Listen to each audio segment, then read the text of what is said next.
नमस्कार, CG news junction देख रहे हैं आप। 2023 विधानसभा चुनाव जो है अब कुछ ही दिन शेष है। पार्टियों में काफ़ी जोड़ तोड़ देखा जा रहा है, चाहे बीजेपी हो, कांग्रेस हो या जोगी जनता कांग्रेस सार चुकी, तो सभी पार्टियों में जोड़ तोड़ देखा जा रहा है।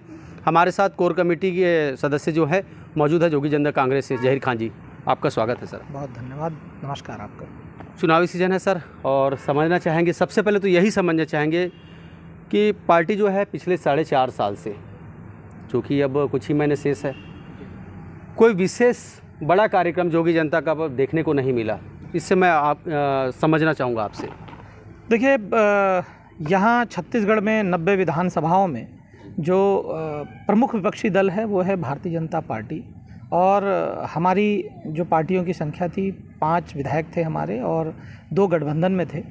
और उसके बाद 2018 के लास्ट में चुनाव हुआ, 2019 एक साल अवश्य गया, 2020 में कोरोना काल आया।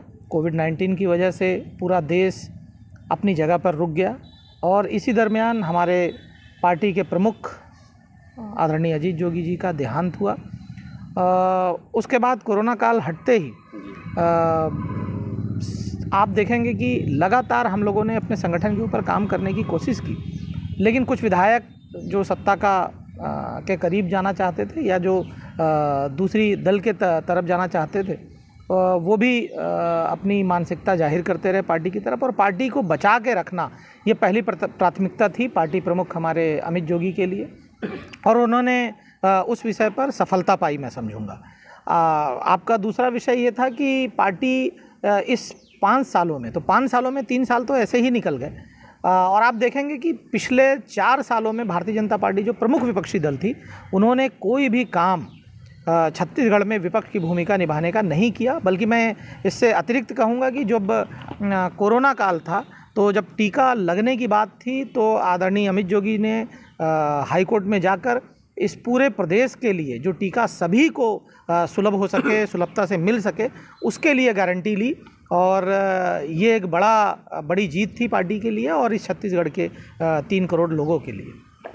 पार्टी सुप्रीमो का भी ज़्यादातर छत्तीसगढ़ इधर दुर्ग, हमारे खासकर दुर्ग विधानसभा की बात करें, इस क्षेत्र में ज़्यादा आगमन नहीं हुआ। एक मिनी माता का कार्यक्रम हो, उसमें देखे गए थे। अब हाल के दिनों में अहिबारा विधानसभा में और कुछ कार्यक्रम में, अब चूँकि चुनावी वर्ष है तो अब नज़र आ रहे हैं। इसके पहले वो भी काफ़ी समय तक नज़र नहीं आए। क्या बड़ा कारण है? बड़ा कारण तो मैं यही कहूँगा कि पार्टी प्रमुख की जो विशेष भूमिका थी अपने परिवार के लिए पहले थी। उनका पुत्र का 3 साल होने को जा रहा है, वो भी बीमार रहते हैं, और उनकी माता हमारी पार्टी की सुप्रीमो अभी आदरणीय रेणु जोगी जी, वो बहुत तबीयत उनका ख़राब रहा, लगभग 4 ऑपरेशन हुए। इसलिए मैं नहीं समझता कि वो उनके लिए पहली प्राथमिकता अपने परिवार और माता थी। लेकिन उसके बाद आप देखेंगे कि अब पूरे छत्तीसगढ़ महतारी की सेवा में वो तत्पर हैं। रह गई बात दुर्ग ज़िले की, दुर्ग ज़िले में 6 मन्त्री आते हैं, और हम लोगों ने लगातार चाहे ज्ञापन के माध्यम से, चाहे धरना और प्रदर्शन आंदोलन के माध्यम से, इस ज़िले में जो काम भ्रष्टाचार के हुए हैं उसको उजागर करने का काम लगातार हम लोगों ने हमारी पार्टी ने किया है यहाँ। और ये कहना अनुचित होगा क्योंकि 3-4 साल तो कोरोना पीरियड में निकल गए, और इसमें जब जो सबसे बड़ा दल था भारतीय जनता पार्टी, वो अपने काम में पूरी तरह से विफल रही। और इसी कड़ी में आप देखेंगे कि 1.5-2 महीने पहले अभी से हम लोगों ने विधानसभा का घेराव किया। उस घेराव में जो संख्या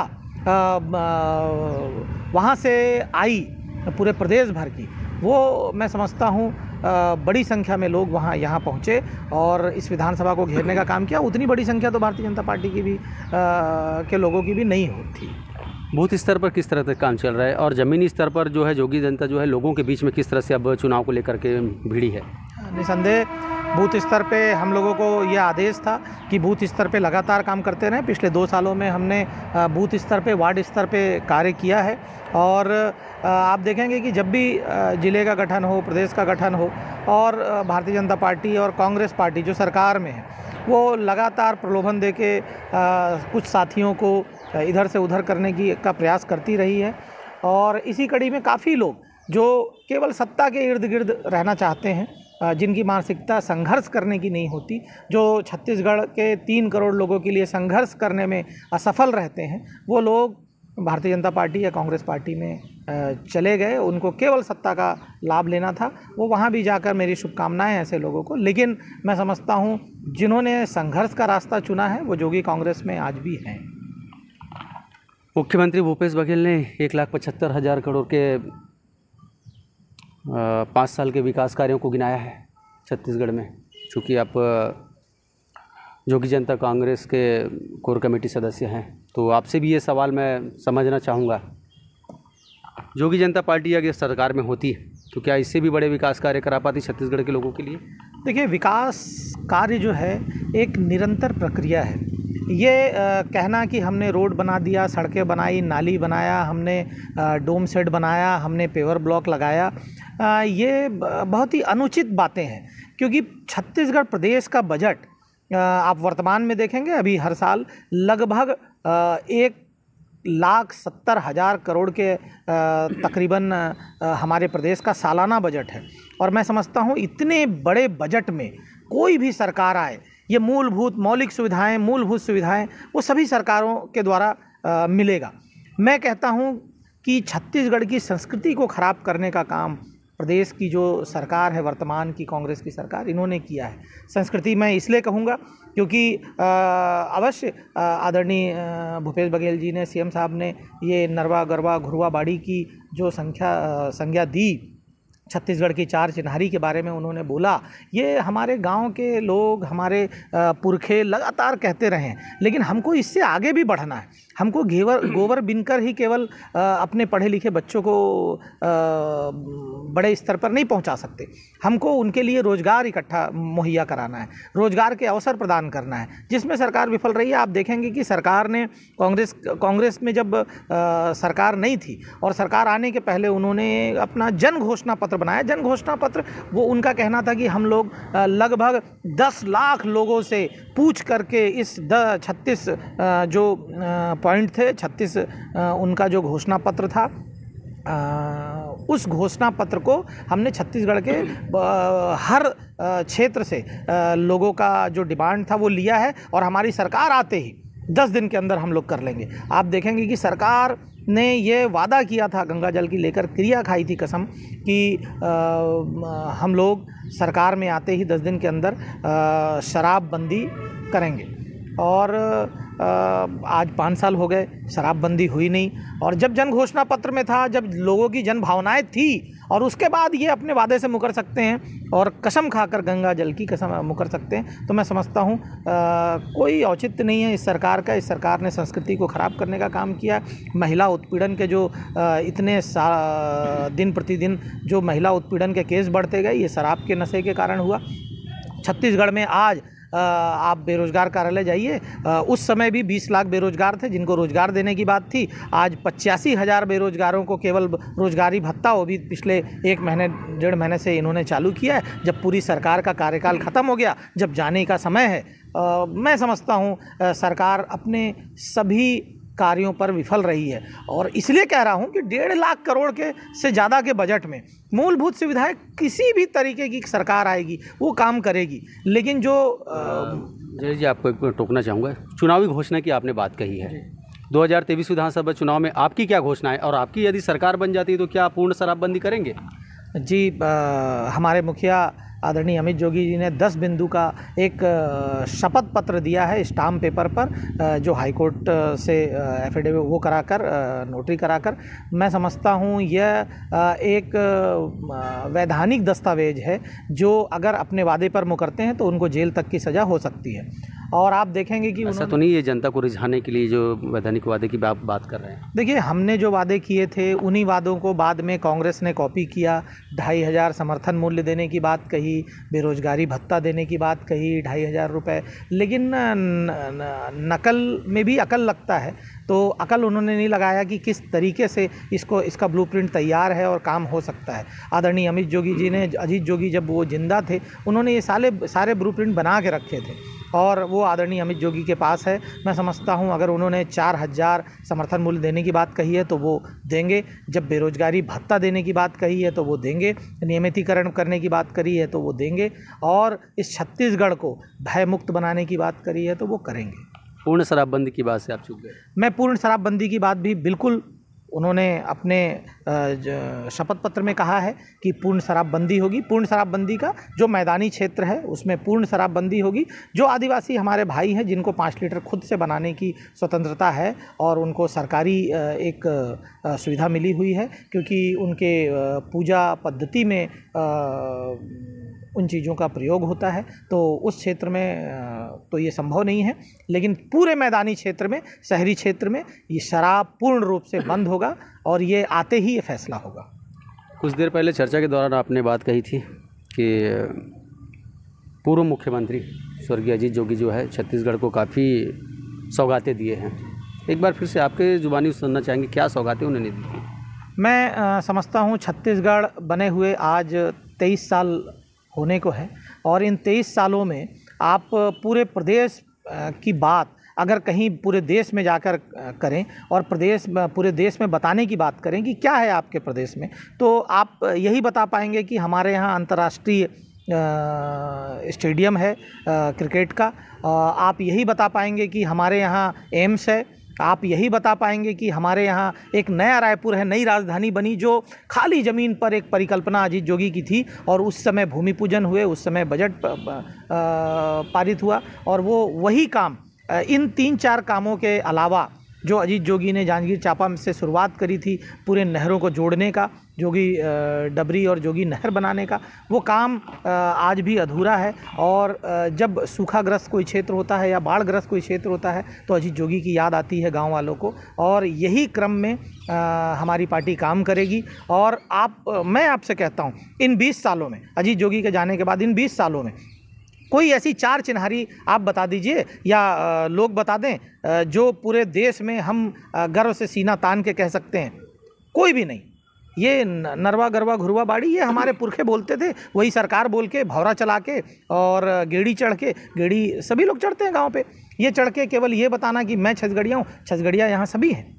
जो छत्तीसगढ़ से प्रेम करता है, जो छत्तीसगढ़ के लिए अपनी भावनाएं, अपना काम, अपने कर्तव्य को छत्तीसगढ़ के लिए निभाने का काम करता है, वो छत्तीसगढ़िया है। और रह गई बात, इन 20 सालों में आप देखेंगे कि एक भी मील का पत्थर आप बता दीजिए जो मील का पत्थर साबित हुआ हो। नया राजधानी अजीत जोगी ने बनाया, एम्स अजीत जोगी ने बनाया, अंतर्राष्ट्रीय क्रिकेट खेल स्टेडियम अजीत जोगी ने बनाया। उसके अलावा आप बताएं मुझे, NMDC का जब गठन हो रहा था आदिवासियों की ज़मीन लेकर, आदिवासियों को ही उस ज़मीन का मालिक बनाया। अभी लगा सरकार ने, भूपेश जी की सरकार ने उस ज़मीन को भी NMDC को बेच देने का काम किया। ये कुठाराघात है।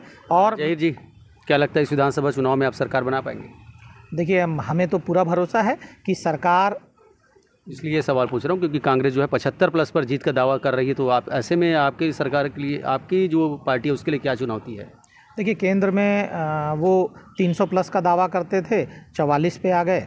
तो ये सब आंकड़े, वो ज्योतिषी हो सकते हैं कि वो भविष्यवक्ता होंगे, ज्योतिषी होंगे, लेकिन हमारी पार्टी ऐसे कोई भी भविष्यवाणी नहीं करेगी। हाँ, हम सरकार बनाएंगे, इसका हम दावा करते हैं। हम सरकार में शामिल होंगे, हम सरकार में हैं, हम आगे की सरकार चलाएंगे। और मैं आपको इसलिए बता रहा हूँ, आप देखेंगे कि पिछले 8 साल पहले जो कांग्रेस के, वर्तमान की जो कांग्रेस सरकार है, इनके दल के जो राष्ट्रीय अध्यक्ष थे उस समय के आदरणीय राहुल गांधी जी उस समय पोलावरम आए थे, बस्तर के कई क्षेत्रों में आए थे, और उन्होंने बाकायदा आदिवासियों से वादा किया था कि मेरी जान चली जाएगी लेकिन आदिवासियों की जल जंगल ज़मीन को मैं लेने नहीं दूंगा। और उसके बाद हुआ क्या? सरकार बनते ही 3 महीने के अंदर 8-8, 10-10 खदानें अडानी जी को दे दी गई और दूसरे व्यापारिक घरानों को दे दी गई।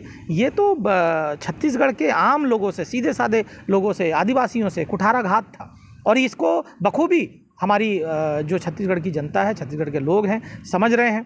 यहाँ पर आप देखेंगे कि इस क्षेत्र में मैंने थोड़ी देर पहले कहा, संस्कृति को ख़राब करने का काम किया गया। महादेव जी के नाम से महादेव ID बनाकर इस पूरे भिलाई से संचालित करने वाले लोग आज पूरी दुनिया में जाकर बैठे हैं और यहाँ पर ऑनलाइन सट्टा चला रहे हैं। और ये सरकार के नाक के नीचे होते रहा, सरकार के नुमाइंदे इसमें शामिल रहे, और उसके बाद हुआ क्या? गृह मंत्री जी तो खुलेआम चुनौती दे रहे हैं कि दुर्ग ग्रामीण विधानसभा से मेरे खिलाफ आप किसी को भी लड़ा दीजिए।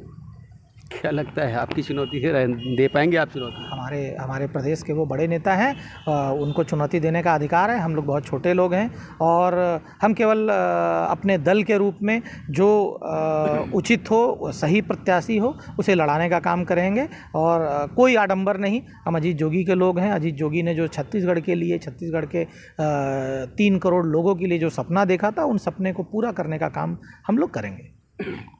एक सवाल मैंने आपके पार्टी सुप्रीमो जी से भी पूछा था, आपसे भी पूछना चाहूँगा। कांग्रेस, बीजेपी 2 बड़ी राष्ट्रीय पार्टियां हैं, आम आदमी पार्टी भी आ चुकी है और चूँकि अब संगठन से पार्टी में विस्तार करके क्रांति सेना ने भी अब पार्टी का विस्तार कर लिया है। ऐसे में जोगी जनता कांग्रेस चुनाव में क्या दमखम दिखाएगी? लगता है सरकार बना पाएगी? मैं तो फिर कहूँगा कि सरकार हम बनाएंगे और आप पिछले चुनाव से इसका आकलन ले सकते हैं। पिछले चुनाव में हम लोगों ने एक राष्ट्रीय दल से समझौता किया और हो सकता है ये चूक हो, क्योंकि आदरणीय अजीत जोगी ने भी बाद में ये कहा कि हमको क्षेत्रीय दल के रूप में ही रहना चाहिए था। हम लोगों ने उस समय 55 सीटों पर 55 विधानसभाओं में अपने प्रत्याशी उतारे और इन 55 विधानसभाओं में 24 जगह पर हम दूसरे नंबर पर रहे और 5 जगहों पर पहले नंबर पर रहे और उस 24 में से भी 6-7 ऐसे जगह थे जहां हम 500 से कम अंतर से हारे। तो और हमारा वोट परसेंटेज 14% के आसपास रहा। वहीं एक राष्ट्रीय दल है आम आदमी पार्टी, उन्होंने 90 में से 87 जगहों पर उन्होंने चुनाव लड़ाया पिछली विधानसभा में और उनको 1% से कम वोट मिले। तो और उनके लगभग सभी विधानसभाओं में जमानत जब्त हुई। तो मैं समझता हूं इससे भी आंकड़े आपके पास होंगे। अजीत जोगी इस छत्तीसगढ़ के कण-कण में मौजूद है। अजीत जोगी इस छत्तीसगढ़ के 3 करोड़ लोगों के दिलों में मौजूद है। चाहे वो वोट के रूप में आए, चाहे वोट के रूप में ना आए, लेकिन अजीत जोगी की पार्टी आएगी तो उन 3 करोड़ लोगों छत्तीसगढ़ियों के लिए काम करेगी, उन अजीत जोगी के सपने को साकार करने के लिए। और हम तो कहते हैं हमारा कोई भी हाई कमान दिल्ली में नहीं बैठा है भारतीय जनता पार्टी और कांग्रेस की तरह। हमारा हाई कमान छत्तीसगढ़ की 3 करोड़ जनसंख्या है, 3 करोड़ लोग हैं, उनके आदेश पर जोगी कांग्रेस काम करते रहेगी। वर्तमान में देखा जा रहा है कि जामुल शिवपुरी में जो है 1000 लोगों ने जोगी जनता में प्रवेश किया। कुछ दिन पहले जेवरा शीशा में भी कुछ लोगों ने जो है 130 के आसपास लोगों ने जोगी जनता में प्रवेश किया। पार्टी प्रवेश का कार्यक्रम अभी चल रहा है। पिछले 4-4.5 साल तक चुप बैठी थी पार्टी, यही बात मेरे समझ से परे है। मैं फिर यही कहूँगा, 3 साल हम लोगों ने कोरोना काल में बिताया, उसके बाद हमारे पार्टी प्रमुख इस दुनिया से चले गए। पार्टी प्रमुख के जो परिवार के सदस्य हैं वो लगातार बीमार रहते गए।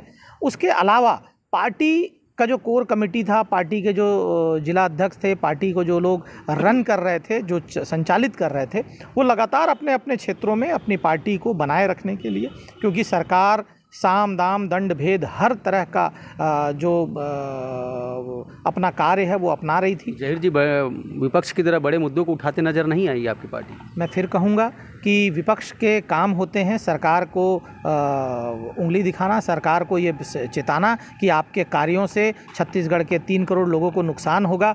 पहला काम हमने कोरोना काल जैसी आया, चुनाव हम हारे और उसके बाद विपक्ष की भूमिका में हम 2019 और 20 में हम नज़र आए। उस समय कोरोना के समय टीका लगने की बात केवल अति गरीबों को भूपेश सरकार ने ये चिन्हित किया था कि हम केवल गरीबों को, जिनके पास BPL कार्ड है, उन्हीं को हम देंगे, बाकी को नहीं। तो अमित जोगी ने ये हाईकोर्ट में इसके खिलाफ याचिका दायर की और उसमें जीत मिली हमको।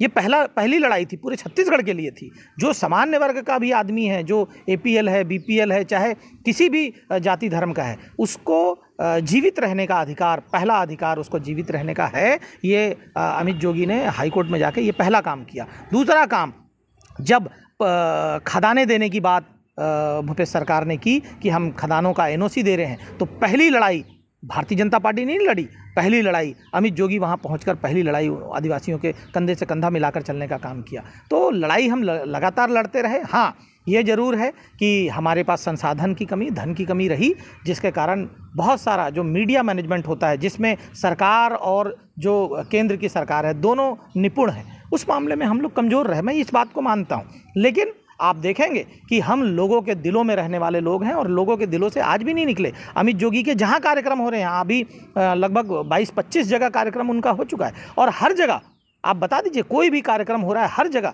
5 से 10 हज़ार की, 15 हज़ार की भीड़ उनको सुनने आ रही है। ये प्रमाण है कि हम लोगों के दिलों में रहते हैं। कार्यक्रम हो, कई जगहों पर कार्यक्रम होते रहे और मीडिया ने उसको सही ढंग से नहीं प्रस्तुत किया या हम अपने आप को प्रस्तुत नहीं कर पाए, मैं इस बातों को मानता हूँ। लेकिन विपक्ष की भूमिका हम निभाते रहे हैं और आगे भी निभाते रहेंगे। बीजेपी और कांग्रेस ने अपने जो है उम्मीदवारों के नामों की पहली सूची घोषित कर दी। कुछ बीते आगामी 1-2 दिनों में और उनकी सूची भी आ जाएगी। जोगी जनता कांग्रेस का कुछ पता नहीं चल पा रहा कि अब तक जो सूची है उम्मीदवारों की। जी, उम्मीदवारों की सूची पिछले चुनाव में आपने देखा कि हम लोगों ने लगभग साल भर पहले, 8 महीना पहले, 3 महीना पहले, 2 महीना पहले हम लोगों ने सूची जारी की थी और उसका दुष्परिणाम भी हम लोगों को भोगने को मिला।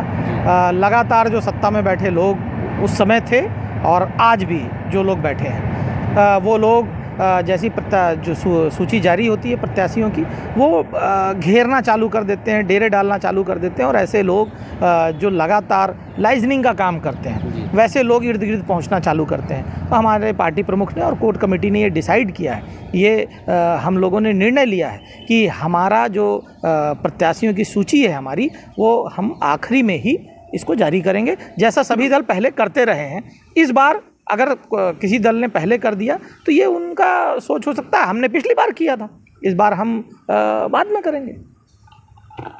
क्षेत्रीय पार्टियों के बारे में अक्सर दूसरी पार्टियां कहती है और लोग भी ये कहते हैं कि रसूखदार लोगों को जो है टिकट दिया जाता है। क्या इस बार ऐसा कुछ जोगी जनता में रहेगा? हमारे यहाँ कौन रसूखदार है ये तो मुझे नहीं मालूम, लेकिन हाँ, छत्तीसगढ़ के आम लोग जो छत्तीसगढ़िया जो अपने दम पे चुनाव लड़ सकें और छत्तीसगढ़िया सोच जो हम लोग कहते हैं कि छत्तीसगढ़ प्रथम का सिद्धांत जिसके दिल में होगा, हम उसी को टिकट देंगे। और आपको एक बात और बता दूं, कोई ऐसे संसाधन की अगर हमारे पास कमी नहीं होती तो जिसका आप थोड़ी देर पहले उल्लेख कर रहे थे कि आप लोग कहीं दिखे नहीं, इसमें मीडिया मैनेजमेंट में हम लोग कमज़ोर रहे जी। और चुनाव अब सर पर है।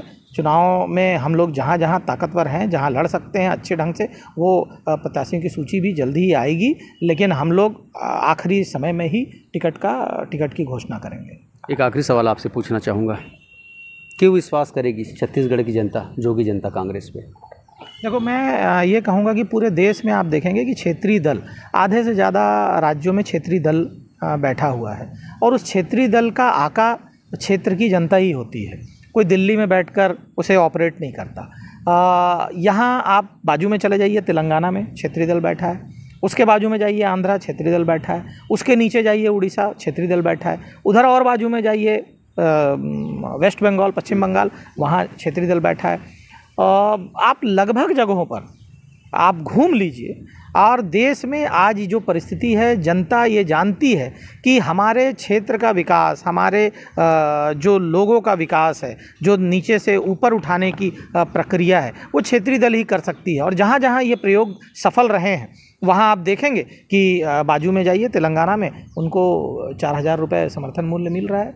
हाँ, हमारे यहाँ 2,500 है। एक समय में सन 2001 में आदरणीय अजीत जोगी जी ने ये धान खरीदी की शुरुआत इस देश में अगर किसी ने चालू किया पूरे देश में, तो आदरणीय अजीत जोगी ने चालू किया। वो वर्ल्ड बैंक से कर्जा लेकर उन्होंने किया, क्योंकि 4,000 करोड़ की उनके पास केवल बजट था और वो आज प्रक्रिया अपनाई जा रही है। उस समय 350 रुपये किलो के हिसाब से वो 350 रुपये टन के हिसाब से, वो क्विंटल के हिसाब से लेते थे और आज उसको बढ़ा करके 2,500 रुपये किया गया है। आप इन 20 सालों में उस 350 को 4 गुना कर दीजिए, है ना, पहले डबल फिर उसका डबल, तो भी कम है।